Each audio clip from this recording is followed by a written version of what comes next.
Welcome to the All Ambient podcast, where we dig into the creative process, we hear untold stories, and we explore the minds behind some brilliant people who are making some of the best ambient music out there. My name is Mike Graff. I make music as Dear Gravity. Really glad to be here with you. Thanks for showing up. Thanks for listening, watching, wherever you happen to be consuming this from. Thanks for making us at All Ambient a part of your week. It means a lot. Today, I had a great conversation with Tom Honey, who, of course, makes music as Good Weather for an Airstrike. Tom has been doing his thing for quite a while, one of the pioneers in the modern ambient field. Tom is just such a kind person who it seems as though he is very lighthearted about just how much success he has seen his field with, certainly with one particular song that has been streamed tens and tens and tens of millions of times and used in multiple places. Absolutely love Tom's heart. It was really great to dig into his process and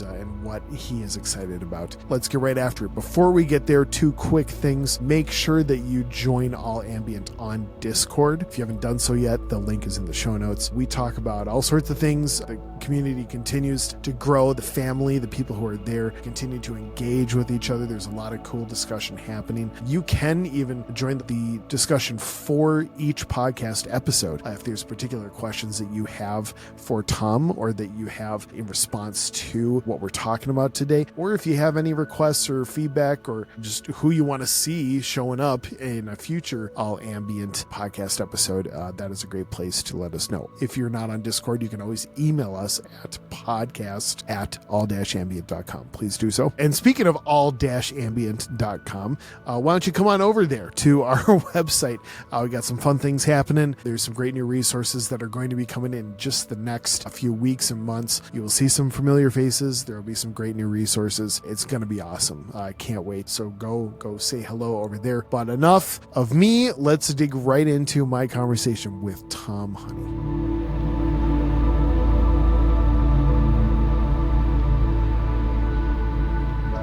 Folks, I cannot believe that I get to say this today. I am thrilled to welcome none other than Tom Honey of Good Weather for an Airstrike to the All Ambient podcast. Tom, thanks for being here, man. So glad to have you. You're very welcome. No, thanks for having me. Yeah, I've listened to podcast for quite a few years now, so it's really cool to be on it. Good to be a part of it. For you to be a part, this is hashtag goals for sure, 100%. Yeah, there you go. Nice to Thrilled to have you, man. Okay, so for like the two people on the planet who may not know who you are, Tom, if I were to put down a list of like the mainstays in the ambient genre, I mean, Good Weather for an Airstrike is absolutely on that list for sure. I mean, the fact that you've been doing this for well over a decade, I think everyone is probably, whether they realized they were listening to it or not, I think everybody has listened to your song Stop Everything It's Snowing at least 100 times. That looks like it. Yeah. I sure hope so. I mean, let's keep that trend going. I love it. But man, in addition to having such a long track record, I mean, you are continuing to stay engaged. You're continuing to release great music right here and now. The project that you just put out with Ben with Antarctic Wastelands late last year is just gorgeous, and I love it. And we've gotten the chance to be on some of the Echoes in the Valley compilations together. You very graciously did a rework for my Godspeed release a few years back, and yeah, so all that to say, you've done some incredible things, but you are continuing to create and continuing to make beautiful art, and I am so glad that we get to be here together and get to hang for a bit. It's gonna be awesome.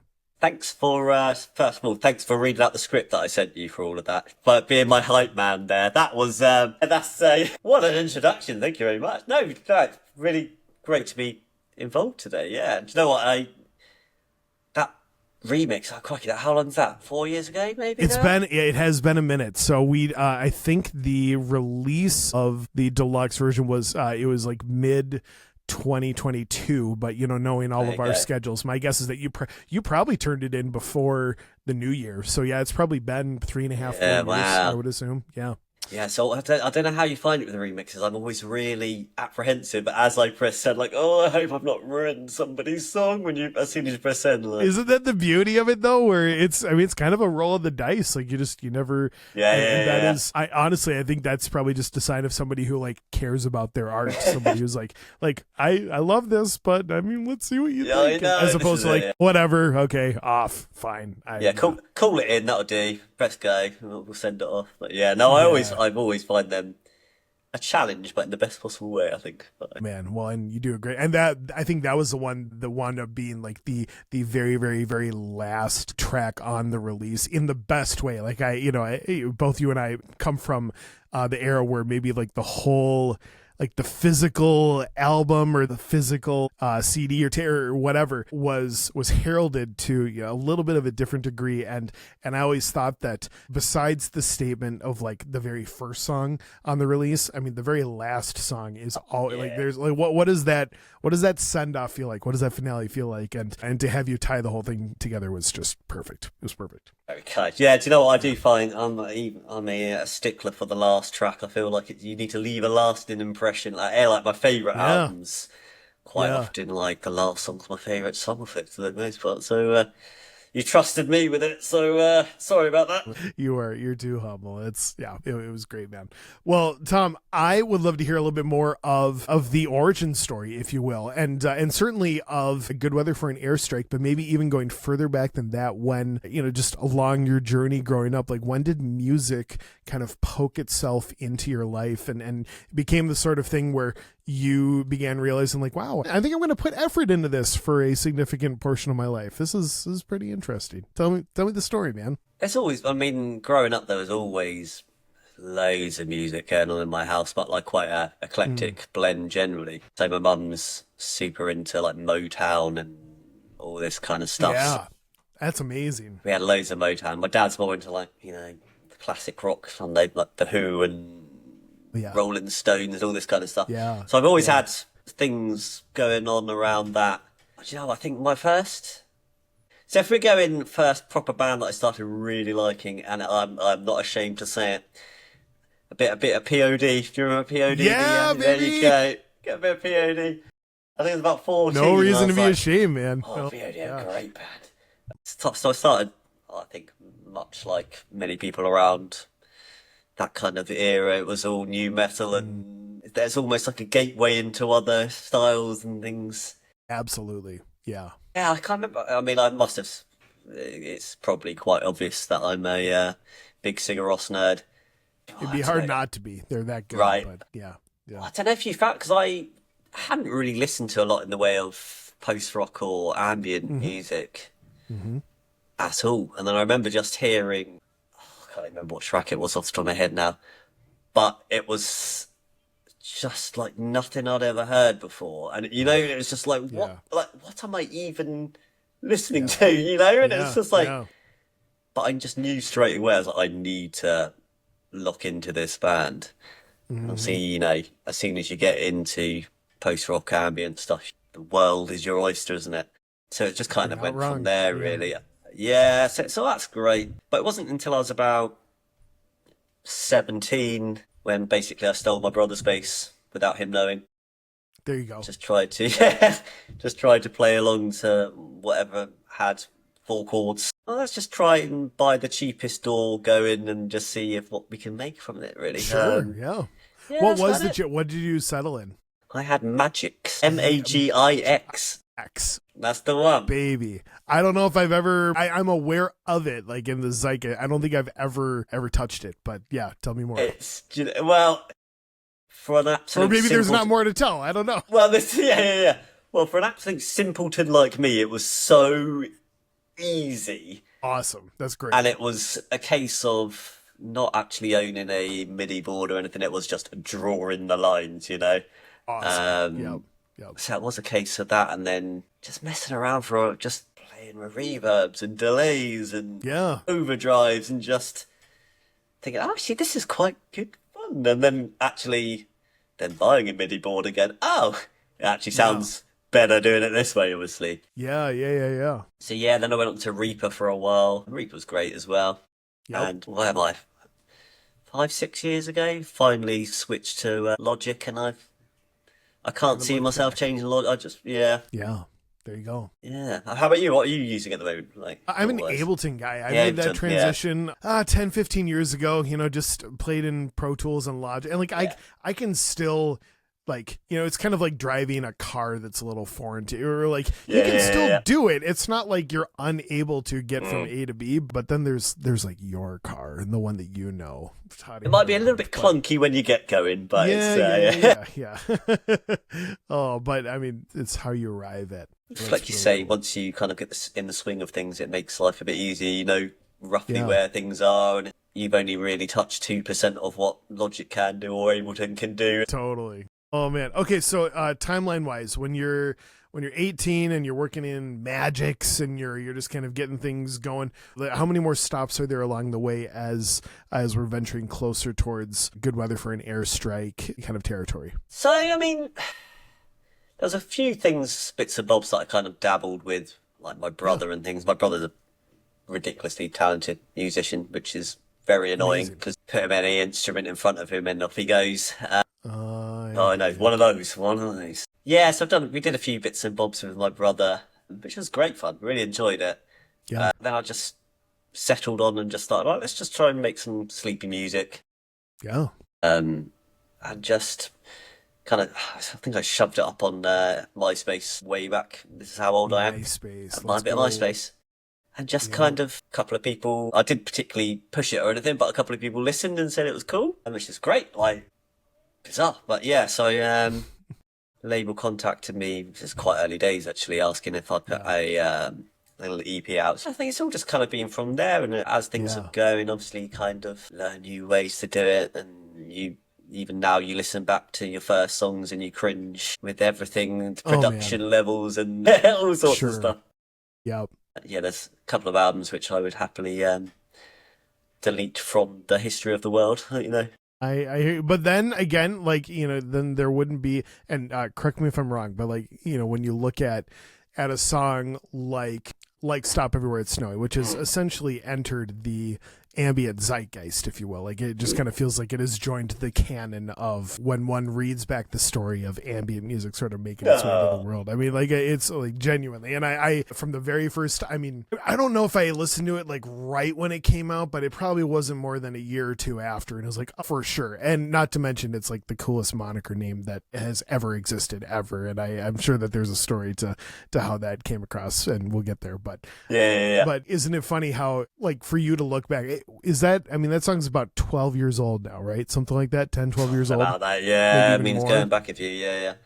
So, like, you think about that and you're like it's that dichotomy of everything where you just said, where you're like, I would love to redo stuff from that era. I would do this differently, I would do that. And then also, like, you think about the things that were happening and the things that you were bravely saying yes to already in the early days and pioneering in a lot of senses, that then opened up the opportunities that it did, and for you to continue this is it, what you're doing. It's that both and, right? Yeah, it is. And some of it is a little bit, you look back and you're like, oh no, but in the same breath, I suppose you can kind of be like, well, actually, and I am by no means any kind of good producer whatsoever, but I can listen back and be like, well, I have improved from that now. And so you can see the progression going at least. So that's always, the silver lining, isn't it, I suppose? Like, yeah, absolutely, man. I love that. How did you, every band name's got its fun little story, but was the phrase Good Weather for an Airstrike just a turn of phrase that you were like, I think that sounds really good? Or was there some story or something that happened? I'm sure I'm like the 50th person to ask you, and shame on me for not going out there and Googling. I'm sure there's an answer already, but to hear it from your mouth, and we're here together. From the horse's mouth. Yeah, it literally is. It's just a Sigur Rós rough translation from one of their songs. And how cool is that? It was very much, when you're, I can't remember, I was probably 19 or 20 or something. It's like, oh, that sounds pretty badass. Let's go with this. Totally. And then I remember just specifically somebody listening and be like, Yeah, I was expecting this to be like death metal.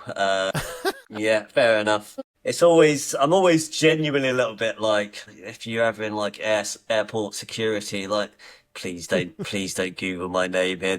I'm gonna be stopped for hours in like quarantine or something like this. But yeah, no, it's all right. That's It's memorable at least, isn't it? I Like, love it. That's yeah. man, you could just like full lean in on that and release a whole series of like singles or EPs that are like Passport Band for Life or sitting in the back of a TSA office with There no you go. windows or just like man. As long as I could don't, get- cover any like music for airports or anything by Brian Eno, then we're all right. Right. Yeah, there we go. Music for the dark back Yeah. basement office of the airport. Yeah.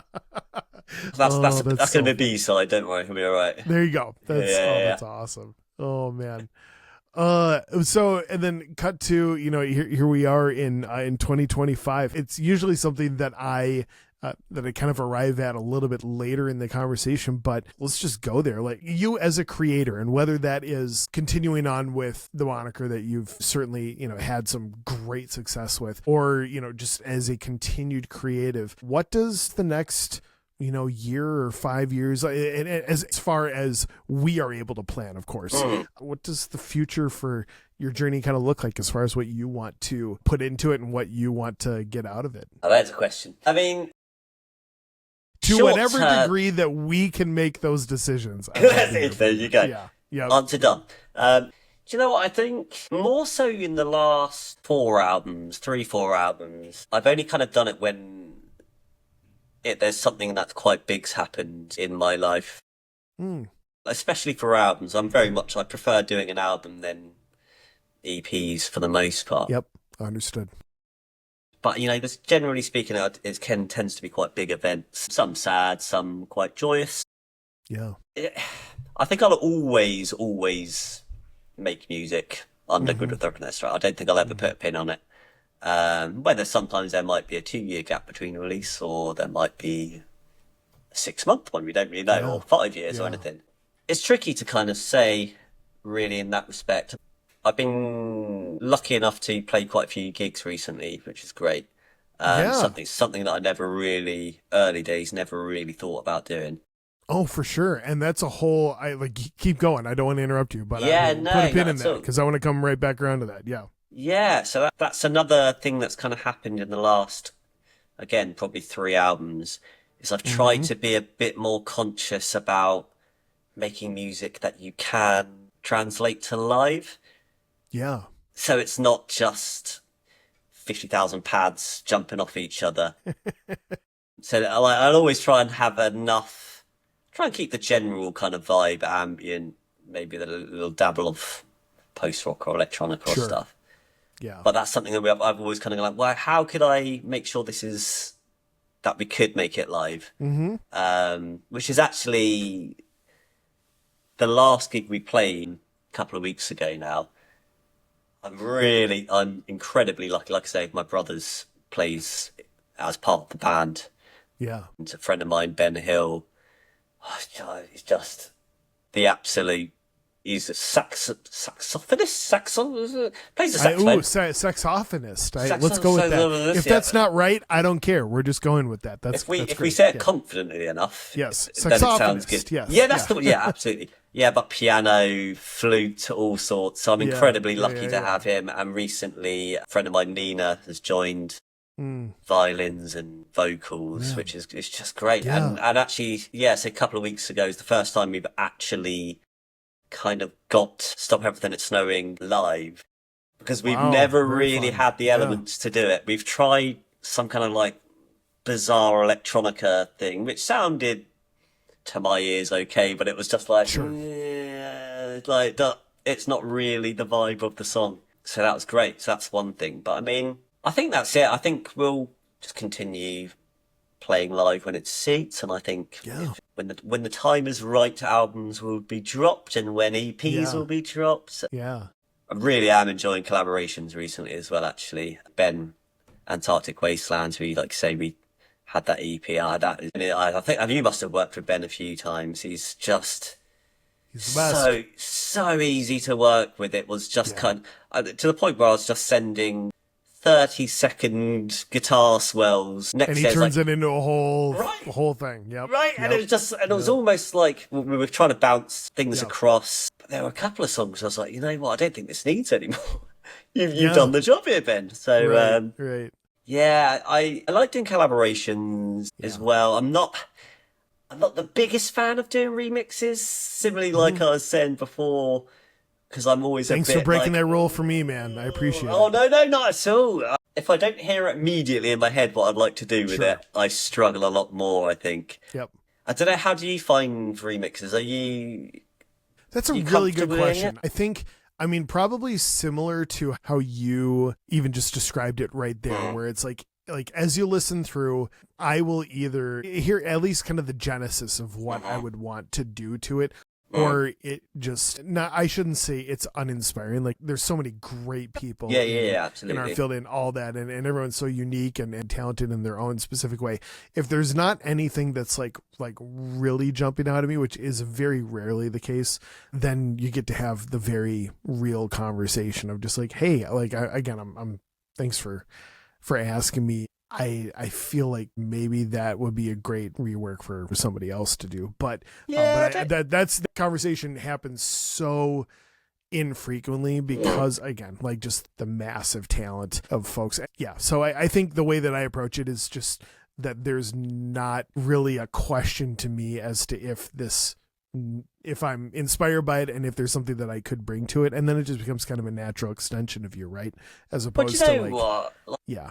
I think, quite honestly, if I was asked to somebody if they wanted to remix it and then they said that, in some respect, it's actually quite nice to hear that rather than I'm just gonna make whatever and here you go. Yep. I'd rather know actually I feel something for the song enough to want to do something to it, because if you're not, in some respect, this is gonna sound a little bit silly, but like if you're not like emotionally attached to it, then I'd rather just. We're not here to just churn out widgets, right? Yeah, like I know. This is kind of it, isn't it? Like, yeah. The world does not need more music just created for the sake of exactly content. Yeah, exactly that.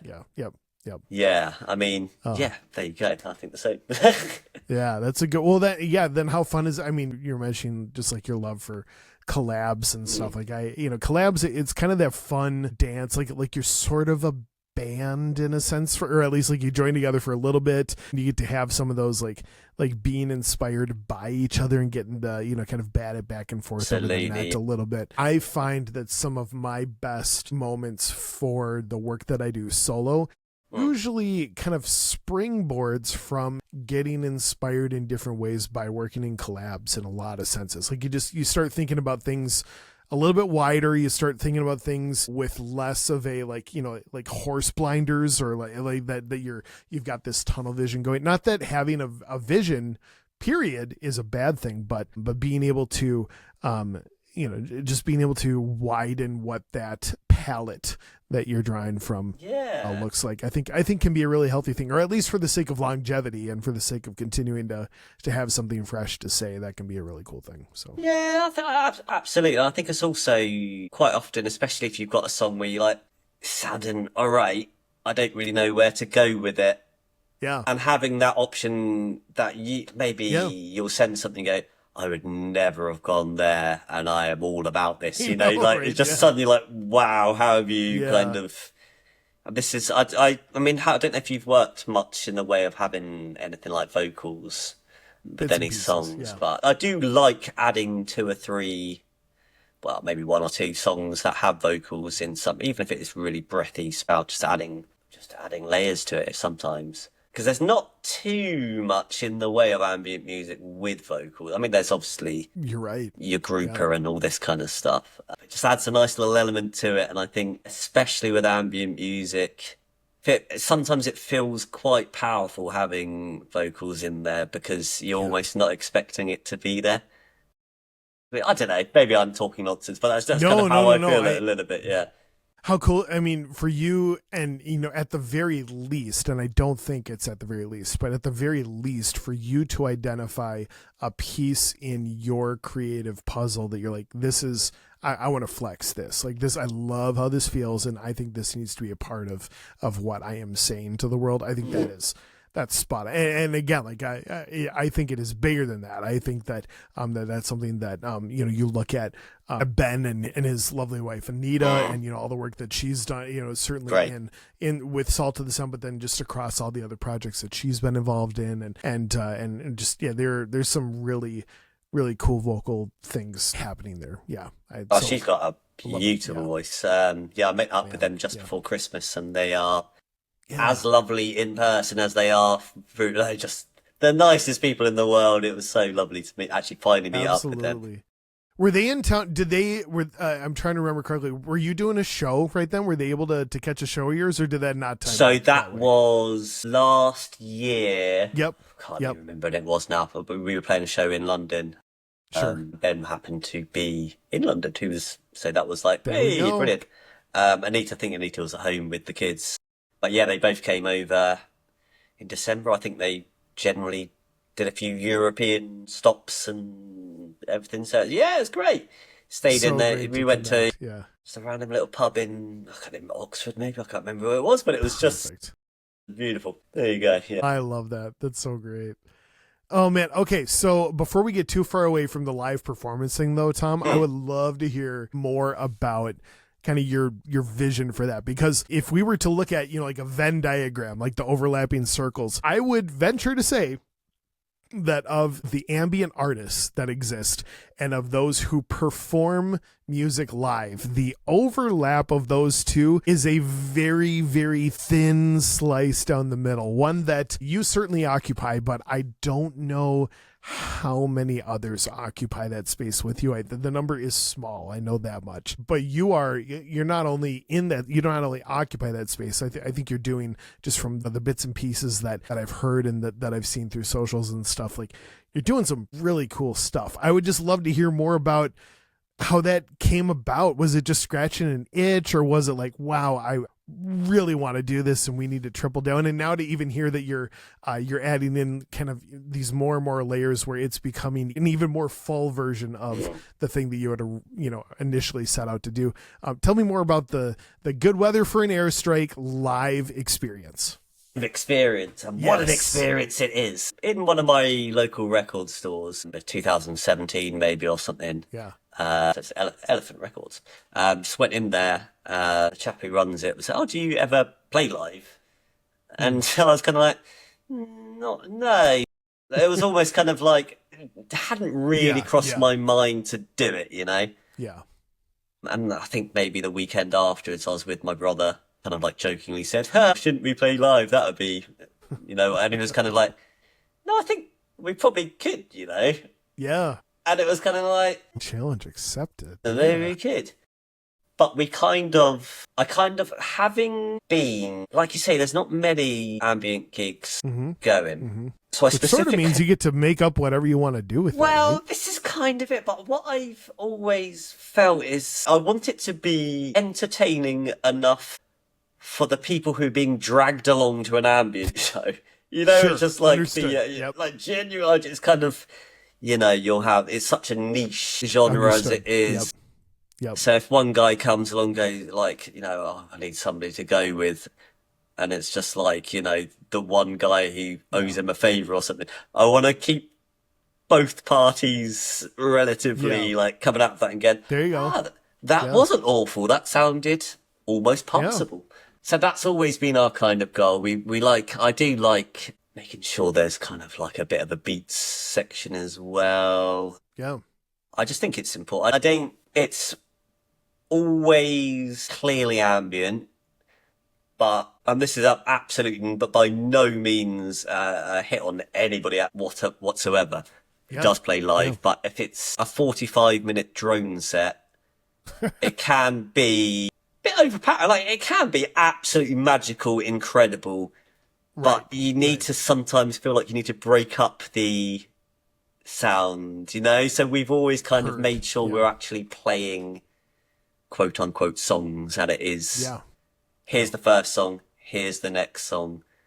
And we've kind of started to try and incorporate more visuals, Yeah. which I think it's, I don't know, it just kind of adds a little something, Yeah. something. So, Yeah. yeah, I don't know. Like I say, as the years have progressed, we kind of slowly figured out what does work and what doesn't work. Yeah. Yeah, it's nice. Yeah, so I love that, man. Well, and like you said, for the last handful of albums to begin, yeah, for part of the conversation to be conversation with yourself to be. So how is this going to translate live? Are there decisions that I'm making now that could influence, what type of experience that's going to be like? And that's a great question to ask, because I think it really does make you choose something intentionally. It's not as though the live performance is sort of the afterthought and that the album is like the thing, but now it starts to, it sounds like from what you're saying that it's starting to fuse together as like a singular kind of artistic expression in a sense. And so that your release becomes more connected with, like, you're, out on, into the streaming and licensing world, for that release to be something that's much more closely tied to if you were to, if someone were to come see you live.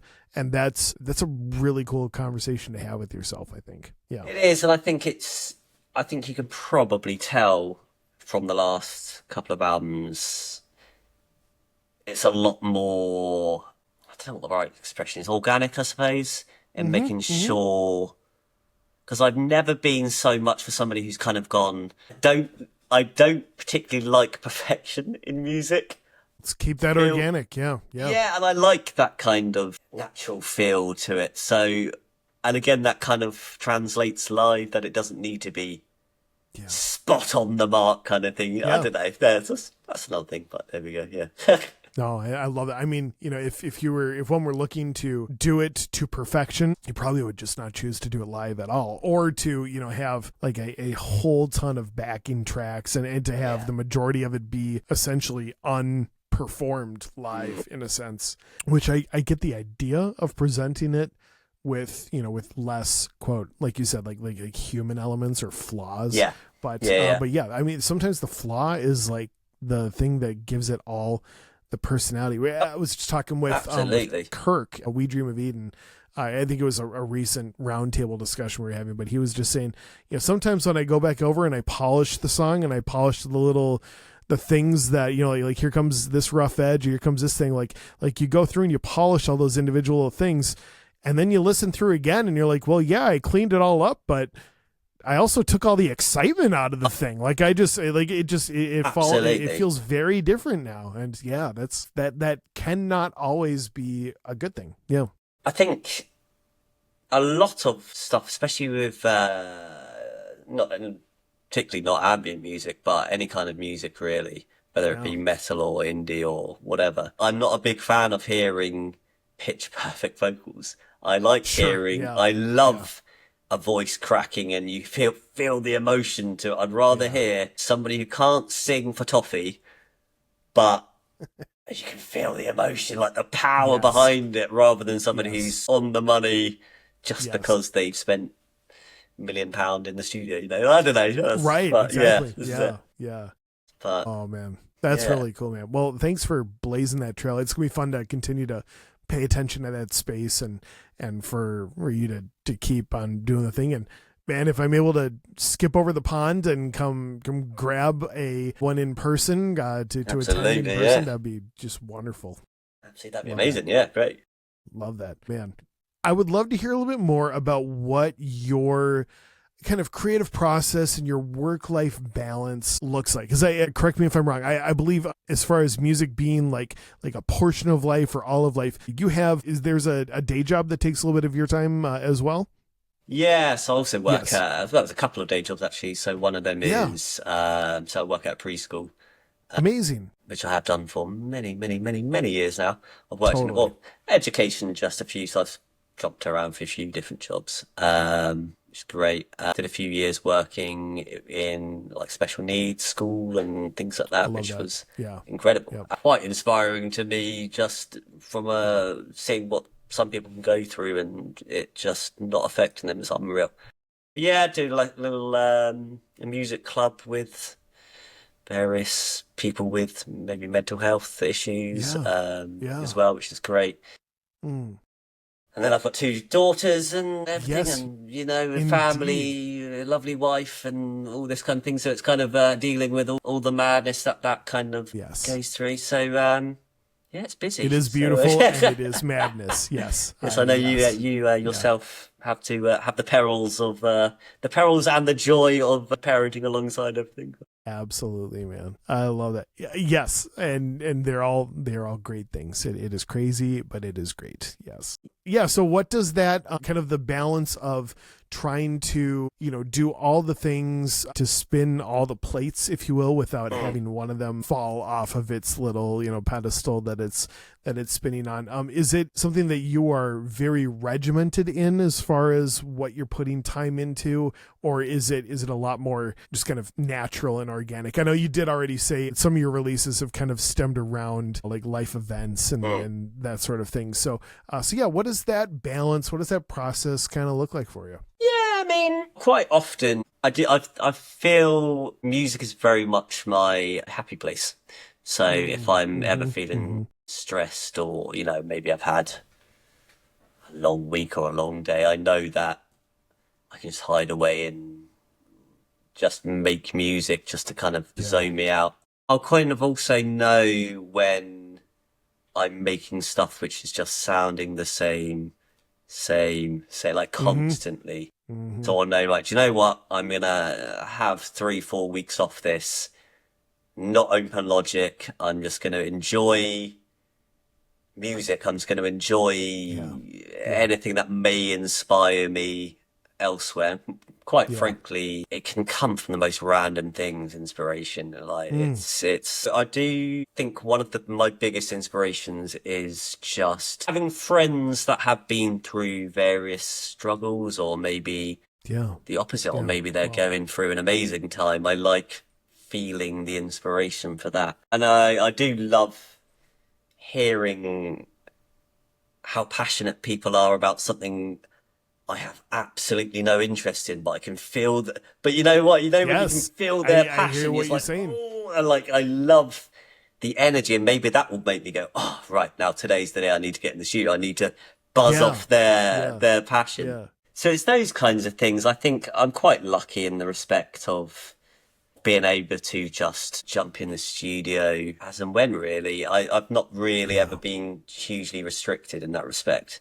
So, I mean, I obviously, having kids yourself, some days you're not going to be able to do anything until 10 o'clock at night. For example, maybe that's something that can maybe a bit of a hindrance, but yeah, I don't know. Not otherwise. I think I know when I need to be doing music for my own sanity. Yeah. That was a bit of a long-winded way to say. No, that's a great answer. I mean, honestly, like, to run after it when you are inspired to do so and to chase that. And for you to have, kind of a proven track record in a sense, for that rhythm to be something that you've operated on for, for as long as you have, you get to trust yourself a little bit in that sense, where it's like, okay, well, I know that when I show up, like something's going to happen. It may not be, the next single within the next 2 hours or whatever, but I know that this is something that I need. I know that this is something that I kind of what you said, where there's like a happy place. It is a safety net in a sense. That's a great thing. And then for the byproduct of that to be just some really special music that you've brought into the world, that's a great thing. Yeah,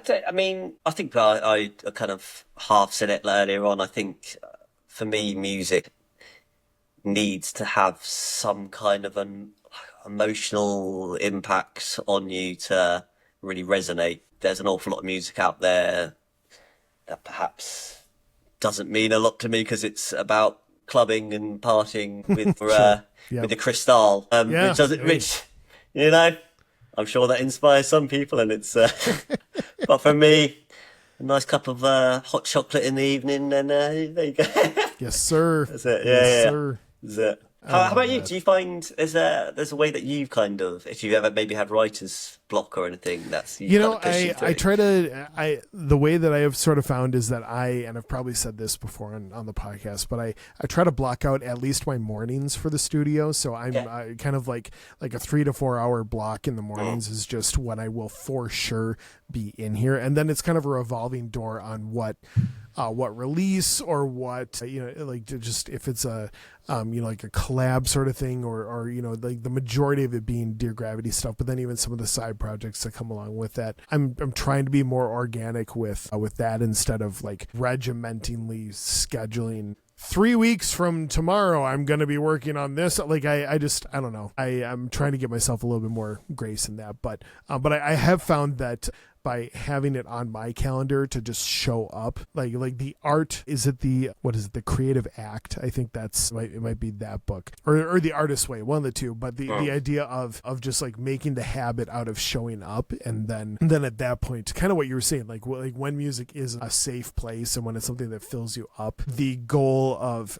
new single or new EP or the new buds of a new album, or some of those start flying out the window a little bit, I think. And in a great way, where those things will still happen at some point, but it's not, okay, I got to run after that. And you know what? I might have a little fun along the way, as opposed to let me enjoy what I am doing and like press into something that's meaningful. And you know what?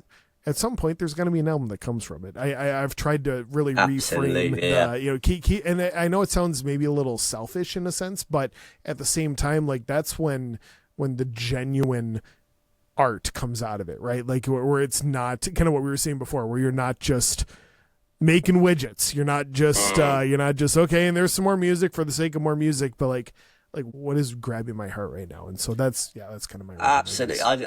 Where do you sit on like releasing singles as an ambient artist? What's your kind of where's your mind with that kind of thing? Man, I better not take over this interview. No, I'm genuine. I'm really intrigued to find out, because I have. I think it's a both and. I think if a song, I would release a single and have done so. I think singles that 3 to 6 or however many minutes feels like it is a singular expression of art, like that is a singular piece. I think that it is okay, especially with the world of kind of how the algorithms look at those releases and stuff. I don't think that's a bad thing.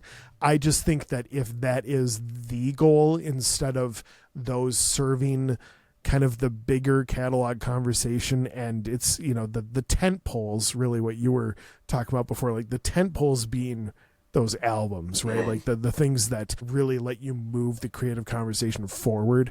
I think I would not put more effort into singles and have, then be taking, if I only had a finite amount of time, which I guess we technically all do, I wouldn't take it away from albums and put more into singles or short releases are great. And they're, especially with some of these collabs, like they're great, but I would not want that to be at the sacrifice of the bigger thing. I don't know if I've even said this out loud yet, but I'm on just the precipice right here of kind of a multi-album arc that I'm trying to work on. Oh, amazing. And it is, which is great. It's also going to involve me probably saying yes to many, many less collab opportunities and singles and stuff like that for a season. That doesn't mean that all of them are going to be a no, and that doesn't mean that something can't still happen a little ways down the road, but I'm just trying to acknowledge right now that it's gonna have to take me saying no to some stuff in order to say yes to the thing that I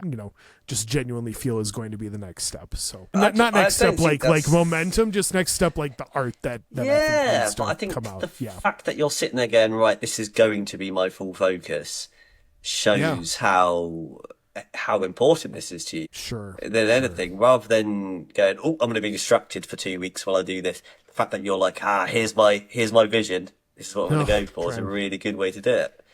Oh man, that's kind of you to ask. Appreciate it, Tom. Not at all. Oh well, I hope we get to keep making stuff together for sure. Yeah, no, we should. Absolutely, yeah. Tom, you've been super gracious with your time. I feel like we could go on for a long time. I want to respect us, especially since it is much later on your end of the globe than it is on my end of the globe. But hey, before we go, is there anything that's on the horizon coming out in just a little bit you'd like to tease out? Because I believe when this episode releases, it might be right around the time that you've got some stuff coming into the world. Yes? Funny you should say that, Mike. There you go. Yeah, no, okay. So we've got a album coming out in. Ben's going to kill me because I can't remember the exact date. I want to say 13th of June. Maybe Perfect. it's the 6th of June. Awesome. It's one of those things. So if you want to edit, June. if you want to, if I do this with my lips, and if you could just put either the 6th of June or the 13th of June on there, that's fine. I love that. Yep. So it's called Suspended Animation. Awesome. Great. And this is the first album in a very long time. Do you know what?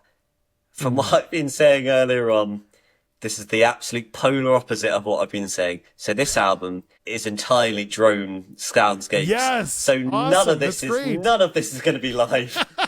So you can discount anything that I've said already. Man. But I just felt I had a bit of an itch to scratch. Primarily, it's what I love doing is soundscapes. It just felt the right sort of time for me to kind of go, right, here you go. I'm going to really, not least because I bought a big sky. Yeah, and when you're just like, I had the blue sky. It was time to go up to the big sky. Yep. I fell in love. It's a worthy upgrade. It is a worthy upgrade. So there was a lot of ambient drones and soundscapes. Yeah, I'm really happy with it. So it's got a couple of songs actually with Ben, Antarctic Wastelands, which is great. Once again, he's just sprinkled his magic over the top of these tracks, which is fantastic. Got a couple of gigs. And knowing what you provided him to sprinkle his stuff over, I'm sure it was just incredible. Very kind of you. Yeah, very kind of you. Yeah, so we've got that. Got a couple of gigs coming up. Playing a few shows in the UK. Yeah. Playing a festival at the end of May, which is exciting. So incredible, like great lineup for that. So we're really happy to be. So How the Light Gets In the festival. It's got like 07 and it's got Hot Chip on the lineup, so it's just like blind. Something we're looking forward to. Yeah, absolutely. Wow. Yeah.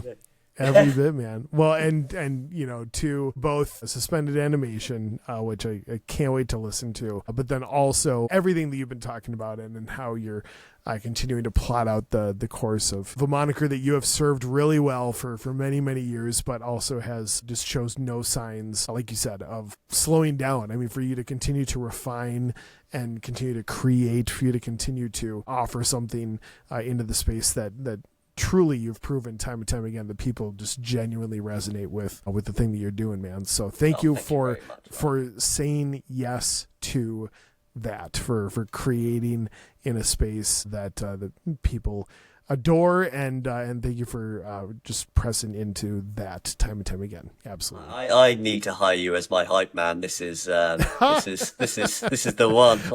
I might actually I would gladly take that position up, man. Sample that whole part and just put it on the next album. Yeah. I wouldn't say it if it wasn't true, though, man. That's very kind. The feeling is very much mutual. The music that you've been putting out is just beautiful, and so much of it is. Thanks, man. Again, this is not me just saying this because you've said nice things to me. I will have your music on when I'm reading all the time. It's such a nice focused. I can feel focused when I'm listening to it, so it's great. No, keep doing what you're doing as well, Mike. Then you go. Yeah.